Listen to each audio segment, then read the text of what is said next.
Hi, welcome to Coffee and Closers. I'm Nikolai Bedore, and I want to personally invite you to join me and one of today's top performing sales stars for a cup of coffee and authentic conversation. And our collective goal is that you will walk away with tangible knowledge that you can apply to your sales efforts today. Are you ready? We'll grab a cup, fill it up, and let's get into another episode of Coffee and Closers.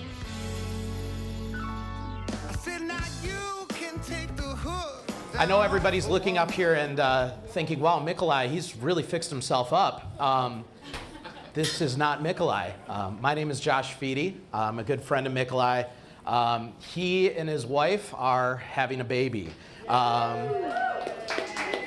So they're expecting their second. They have a daughter already. They're having a son. So this is the one time I get to say this. The Bedore family is about to be very balanced. We'll never say that again. But no, they're having a baby, and so 3 days ago he frantically started texting me at midnight and said, I just remembered I also have Coffee and Closers when my child is due. Can you do this for me? So here I am.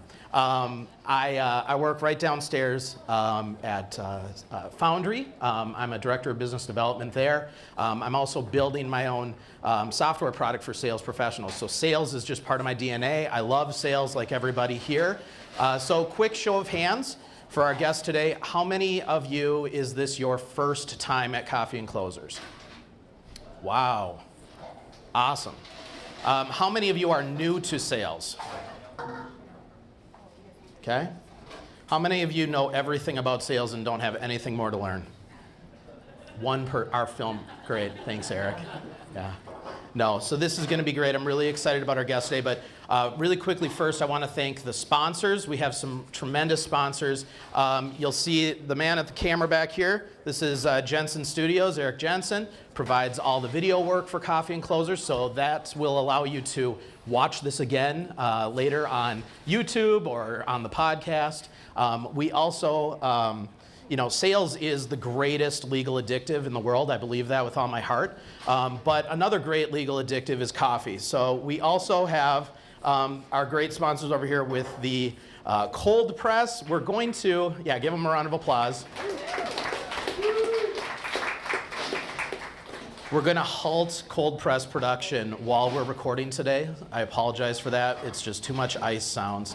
And then last but not least, we have to thank WeWork. WeWork not only donates this space for this event once a month, but they're also a financial supporter, which is huge for Nikolai and Coffee and Closers. So let's give a big round of applause for WeWork.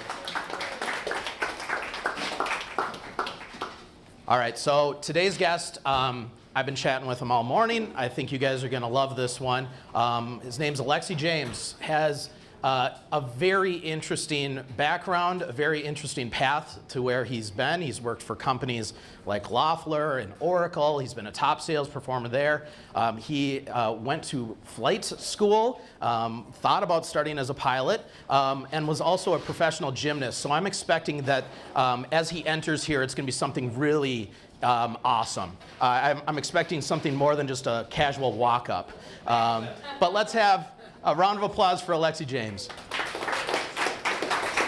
Thanks, man. Thanks, buddy. Yeah. All right. So thanks again for joining. Thanks for having me, man. It's my first time on Coffee and Closers. My first time, too. And I'm excited that it's with you. I love your background. I did not do it justice. So can you fill us in a little bit on kind of your resume, what brought you here, where you started, all the fun things that you've done? Sure. Well, first and foremost, thanks everyone for joining. When Mick reached out a few months ago to see if I'd participate, I was blown away. It was really cool. I travel a lot, so we weren't able to make it happen last month, but I'm glad we were able to fit it in this month. And thanks everyone for joining. I used to work at the Oracle office downtown here, and I used to drive my scooter in the morning. Yeah. And I forgot how nice it is, these beautiful summer mornings. Usually I'm sitting in my home office. I don't get out in the morning, so it's a nice ride in. Yeah. It's hard to summarize in bullet points all the events and all the things that kind of make up all of us that lead us to where we currently are, where we're going in sales. So I'll try to talk a little bit about my background, and maybe you can enjoy the ride as we go. But if I were to put a theme on my background, or what kind of, I guess, made me who I am, and I think it applies a lot to sales, is diversity. I grew up in Toronto, so I'm a Canadian citizen, a US resident. Does that get a cheer? No? Any Canadians here? No? All right. I grew up in Toronto. Toronto is one of the most diverse international cities in the world. I always tell people this, everyone is a minority in Toronto. Okay. All your friends, everyone's from somewhere else. So I grew up in Toronto, very diverse city. Was born into a multiracial family. So my dad's from Wales, my mom's from Guyana. Okay. I went to a school for 13 years. That was a French school, so I was bilingual. My parents put me in gymnastics when I was 3 because I was overly hyper, so I had that background, and I ended up getting into professional gymnastics. It wasn't I didn't make any money doing it. It wasn't a career because I was very young, but when you guys leave here, if you have a chance, look up power tumbling. That's what I specialized in.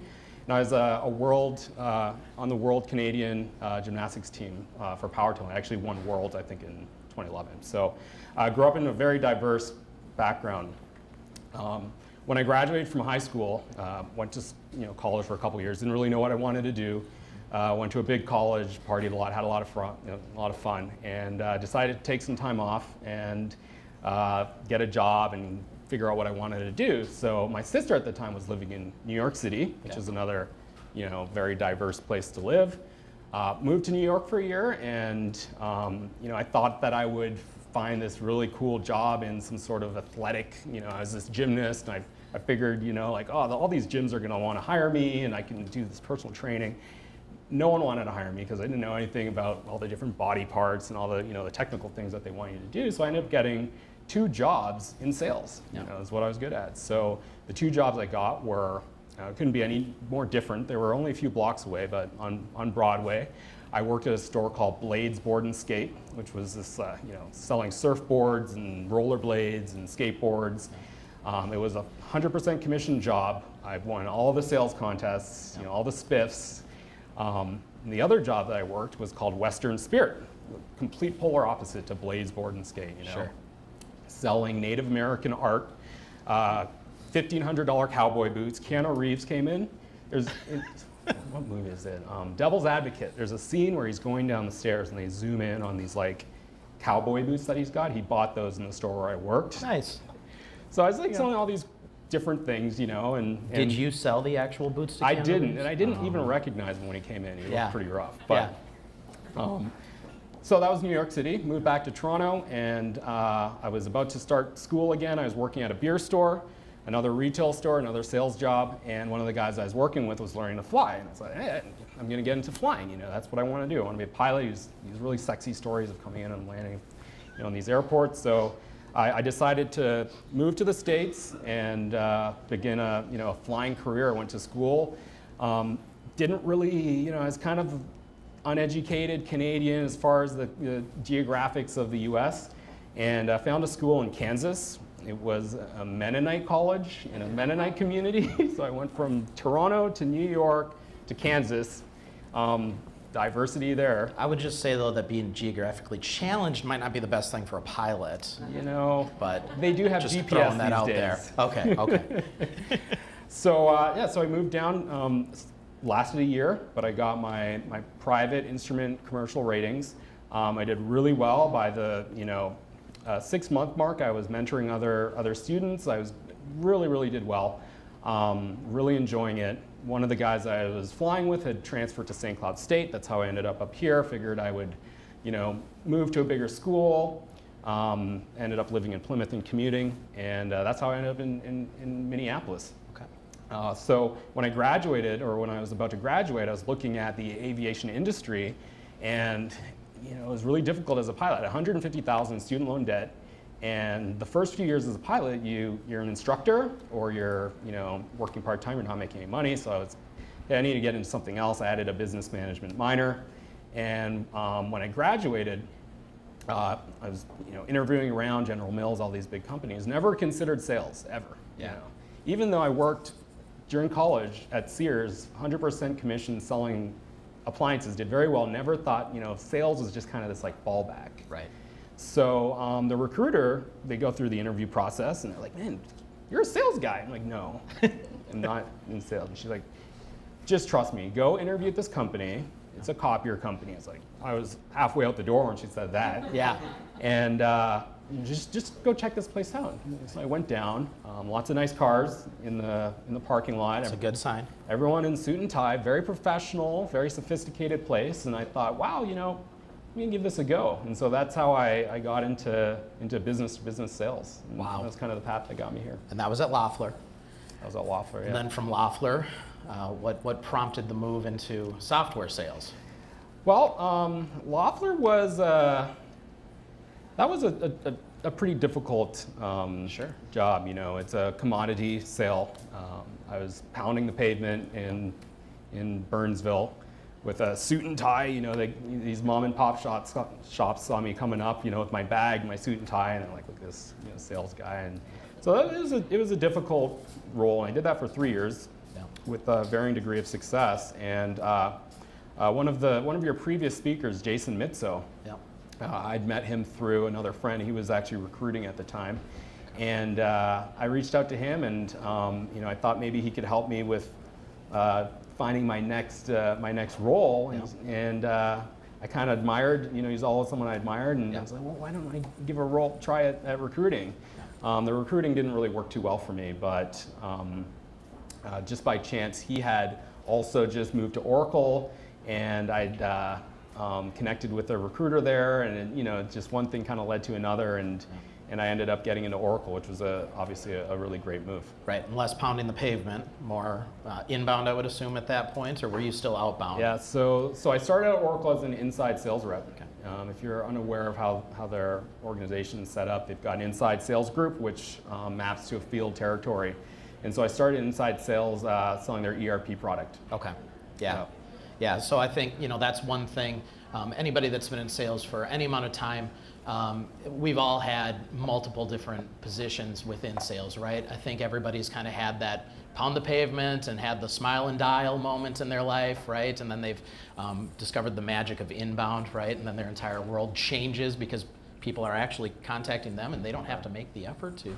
This is amazing. But there's a lot of different positions you can be in it's sales, and you know, they're all great.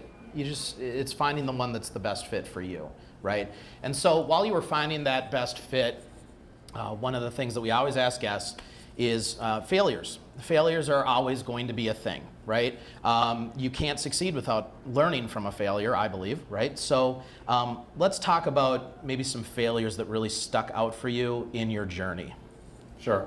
So if you're in sales, even if you've just started out, obviously sales is a roller coaster. And even if you've been in sales for 20 years, or you know, it's always going to be a roller coaster. And you can do some stuff to minimize the peaks and valleys, but it's always going to be there.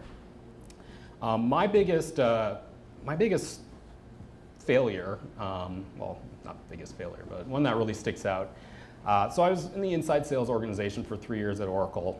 That was a lot of inbound stuff. I had a great field reps that I aligned to that let me kind of do my own thing. Had a phenomenal success for those first 3 years. Yep. The next move is to go to the field and, you know, take on these big $1 million deals and make all this money. So I found a field position. I got you know, hired on and joined the Primavera business group within Oracle, yep, which is a newer sales organization. And you know, the first year was a lot of transactional stuff, yep, and you know, I was working really hard to see if I can find these big deals. I was in a mid-market account or mid-market territory, which wasn't really notorious for really big deals. But I was able to come across a phenomenal opportunity at a large educational establishment, a university in Nashville. Got out there, met with the main influencer, had a phenomenal first couple meetings with her. We're actually, you know, still in touch. We send Christmas cards to one another, so had this really great relationship with her. I was able to put together a phenomenal sales team within Oracle. So I had like the best solution consultant to do all our demos. I had a really good executive VP. This deal started growing. It was this like multi-million-dollar deal. Put together these great presentations. We had probably a dozen meetings. They all went really well. We had, it was an Oracle shop. Everything was lining up. Yep. And it was apparent to everyone on my team, and even our sponsor, you guys were winning this deal. And I mean, this finally, it was happening. I was getting my $1 million plus deal at Oracle. Yeah. The money was spent in my head. Yep. And so the day came that we're getting notice of moving forward. The call came in. I was at home, my home office, and I knew who it was. I sat back in my chair. I actually put my feet up on my table. I got my, I knew we were winning this thing. This is it. You guys obviously know, like, it was like the worst kind of stab in the heart. It was just crushing. And I thought, there is no way I'm going to be able to sell anything. Yeah. If I can't win this deal that went so well, there's no way that I have any business being in sales. Yep. Because I can't do any better. That's great. I mean, never let off the gas, right? Complacency kills deals. Yep. Never let off the gas. If you think it's going to happen, convince yourself it's not. That's always been the way I move forward with deals, right? The more sure I am that I'm going to land this deal, the more sure I'm going to lose it at some point, right? So, no, that's great. And so for any new salespeople in the room, that's definitely a story to keep in mind, right? Don't get too confident about any of those deals. Well, and one thing that I learned from that deal that I think is a good message. So the executive VP that was, my executive sponsor for this deal, I reached out to him to tell him that we'd lost the deal, and I was expecting him to be pretty upset, because we all were expecting this deal to come in, and he was more concerned about how I felt versus actually losing the deal. And one thing he said that has always stuck with me is, dude, 9 out of 10 times you run that sales cycle, you're going to win. Yep. 9 out of 10 times. There's certain things you can't control. The reason we lost that deal is because it was an Oracle shop. Oracle did an audit on these guys the week that they were deciding. Right. So we actually had won the deal, but because of this audit, they decided they weren't doing business with Oracle anymore. Yeah. And there's certain things that just you have no control over, but 9 out of 10 times you perform like that and you go after it like that, you're gonna win those deals. So I'm sure that that's a story that translates into your current life in a management capacity. Always work for good leaders. That's a good leader right there, right? That understands you win and you lose, right? Absolutely. There's no reason to beat up your team when you lose. Let's move on. Let's lick our wounds. Let's learn what we can from this. Let's put something else together. So let's not just talk about failures. Let's talk about successes. What's a big success? What's a big win that sticks out in your mind in your career? There's been a lot of big wins. Customers closing big deals, some small deals that lead to bigger things. Even big wins as far as making the right connections with partners. One of the partners that I worked with at Oracle ended up getting hired at the current company I'm at today, and we'd worked really well together, and so he recruited me in. There's a lot of big wins that you may not realize are big wins along the path. So obviously I'll always build bridges, but as far as a big, recent big win, not as sexy a story, but it was about a year and a half ago, I joined Aries, and that's a smaller software company. I was the new guy on the block there, and we got this RFP that came in from the largest mining company in the world. They're based in Toronto, which was awesome. And as you know, or you may not know, RFPs, most companies don't want to interact with you in an RFP. Yep. I was able to convince one of the senior IT leaders to meet with me. And before I met with him, he made me promise that we wouldn't talk about the RFP. I was like, absolutely. Obviously, we didn't get into it, but we touched on it. But that was the beginning of building out kind of my, I won't say web, but I always believed in trying to build out relationships as wide as you can in these companies. And he's left that company now. He's with a competitor, and he's bringing me in there. Yep. So this RFP, started building out the relationship. Very similar to Vanderbilt as far as the sales cycle went. I was able to get what I thought was the best team put together. And one of the main things that I did with that one particular deal, and I guess every company, it depends on how they structure their deals, but I found it very, from my perspective, very confusing and complicated the way that my company's pricing model was, and just the way that they put their proposals. I just found it very complicated, and I made the conscious effort to block the customer from all that back end and simplify doing business with us as much as I could.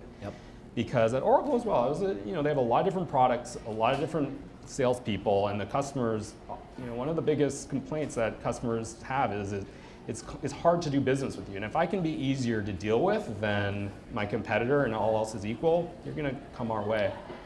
So that deal ended up growing to a multi-million-dollar deal. The product set was a perfect fit, built a really phenomenal relationship. Things worked out with, I grew up in Toronto, so I had a lot of that kind of bonding. And we closed the deal last year, and ever since it's incrementally continued growing.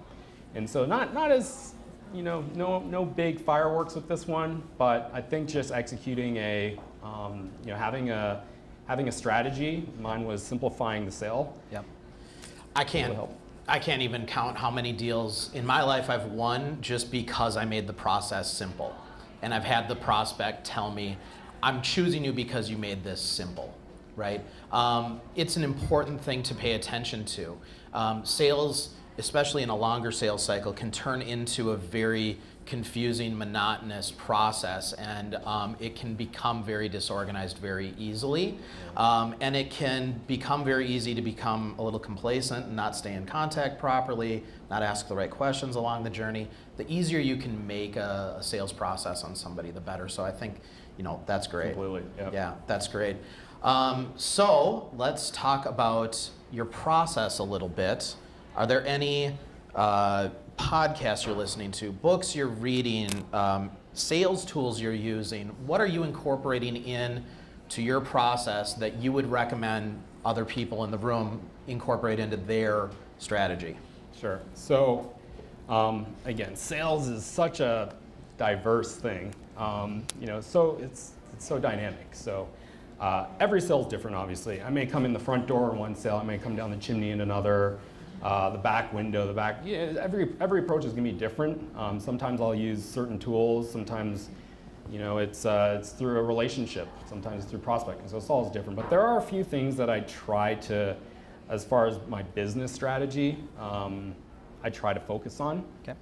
The first one is, and there's some controversy here because there's some books out there that might disagree slightly, but I always try to make the relationship a strategic element of my strategy. Absolutely. And to what degree will depend on the company and the person I'm dealing with, but in a sincere way, I try to make the relationship, understand, if I can, their personal background and not in an intrusive way, and not in a way that's faster than it should progress. Their business goals, not just with the company, but overall. What does this person want to? Is this person looking to get a promotion? Did they just get hired? And a lot of the relationships that I take that approach, I end up having even if I've lost the deal, I continue on with these relationships. That's the first one. The second strategy, and maybe I can talk a little bit about what I currently do right now, can illustrate that. So I'm in the software I sell is project control software, project management software. It's not always the most exciting thing to talk about, right? Our biggest competitor is Excel spreadsheets by far. So when I go in and I meet with customers, I like to tell a story about a retail customer that I had. It's one of the larger shoe retailers in the States. These guys have about 500 retail stores, and their brick and mortar business is still very important to them because when customers come into their stores, they have this kind of sales experience that they try to allow their customers to experience, where they throw these sales that are just kind of like a 15-minute sale, buy these shoes and you get this deal. So their focus on their stores is really important still. These guys were managing dozens of store openings, store relocations, store closings, and store renovations all the time. constantly. Yep. And they're managing it using spreadsheets. Yep. And the guy that built these really, really intricate, sophisticated spreadsheets was always being called on to fix these spreadsheets all the time. Right. Job security. And the guy was 70 years old. Okay. And he was retired. And Okay. he didn't want to be... Didn't need job security. He could be hit by a bus, or he could be catching a bus out of town to go on vacation someplace. Yeah. And this huge company was managing their very important projects using his spreadsheet, right? Obviously, you guys kind of related to that a bit, but I always try to tell stories. Yeah. Become a storyteller. The more stories you can tell through interactions, Yep. you become actually an expert in these customers' businesses. And when you can tell stories and they can relate to it and they can chuckle a little and laugh, Yep. it really helps in when you're actually interacting Yep. with customers. The third thing that I do is not all that exciting, but it really helps me a lot. I usually work a couple hours on the weekend. Usually on a Sunday. I'll wake up early when people are still sleeping or my son's taking a nap, and I plan my week. Yep. And I'll plan, if I'm prospecting, I'll actually figure out who I'm going to reach out to. Yep. I'll try to build contact list. I'll do expense reports. I'll do quotes, pricing, all the stuff that when you come in on Monday and you're like, what am I, that kind of like starting the week out. I do that all on a Sunday. Yep. Or Saturday, or Friday before you leave. But the more you can plan your week out before it starts, you'd be amazed at how efficient your week can actually be. Yeah, absolutely, absolutely. So we have just a couple more minutes here. Better do a quick time check. I wanted to ask you just a couple quick questions that we didn't plan before. Sure, thanks. I know that you're hiring right now in your new role in Canada. You're building a team. What are some of the things that you look for in a business development representative to work for you? What are some of the skills and qualities that you're looking for? Wow, good question. So we actually just hired a business development rep, and I went through probably dozens of resumes, and hiring is an interesting thing. We found some really good people that were perfect that we just couldn't afford. Okay. So that's just a reality of it. Yep. But as far as skill sets, there's some things that I personally look for in resumes. Diversity. So what have you done? What have you done up until your point? Is it have you just been? And obviously, if there's someone who's done business development for 6-7 years and they want to stay in business development, that's a fantastic thing. But a lot of business development reps kind of they haven't really gone down a long path in their career yet. So I look for a different thing. Have you been involved in sports? Have you been involved in kind of any other groups? Obviously, any kind of sales-ish background is important, but marketing as well. Yep. And then if there's a few little different things that I like, then I'll have a conversation with the person. If you're a curious person, if you ask a lot of questions during my interview process, and you try to educate yourself, if you do a little bit of research prior, that's always a good thing. But if you're asking me a lot of questions, and you're not just waiting for me to ask you questions, that's always progressed candidates in my search. Yeah, always be learning. I always look for curious people as well. I think one of the other qualities that you mentioned early on in your life, when your parents put you into gymnastics because you were hyperactive, I think that's a quality that a lot of business development representatives have as well. Raise your hand if you're a little hyperactive. Yeah, yeah, it's kind of a prerequisite, right? And you need to be, because you need to be able to turn it on even when you don't want to turn it on, and sometimes that's a hard thing. I talked to Nikolai, I was just talking to him last week, 3 days ago, when he convinced me I had to do this for him. And we were talking about that drive that you take to every sales call. And on the way, you're quiet, you're in your own zone. Totally. Yeah. You don't want to hear a sound. Sometimes I just turn the radio off. All I want to hear is the tires on the road. I feel like I don't even want to walk in that room. And then you walk in the room and it's just light bulb, right? You're on, you're spastic, right? Your ADHD kicks in, you just go. It's something you need to learn how to manage, right, in the process. Anyway. Very similar to sports events. Absolutely, right? Yeah, I think that there are a lot of parallels between what you did in gymnastics and what you're doing now in your life. And obviously teaching you a great work ethic as well, right? You don't get to the level you got to in gymnastics physically without an incredible work ethic, right? Sure. So all those things translate. This has been great.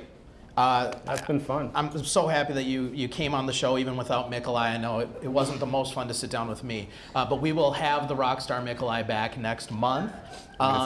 And thanks everybody for coming out and seeing Coffee and Closers. All right, so what do we think? What'd you learn? Well, if you like that, check out coffeeclosers.com for upcoming episodes, recordings, and more. And don't forget to check out our sponsors. Each one has been hand-selected. They're best in class. Until next time, we'll see you at the next Coffee and Closers. Cheers. Say live, come on live a life we love. Gotta live, I said live a life we love.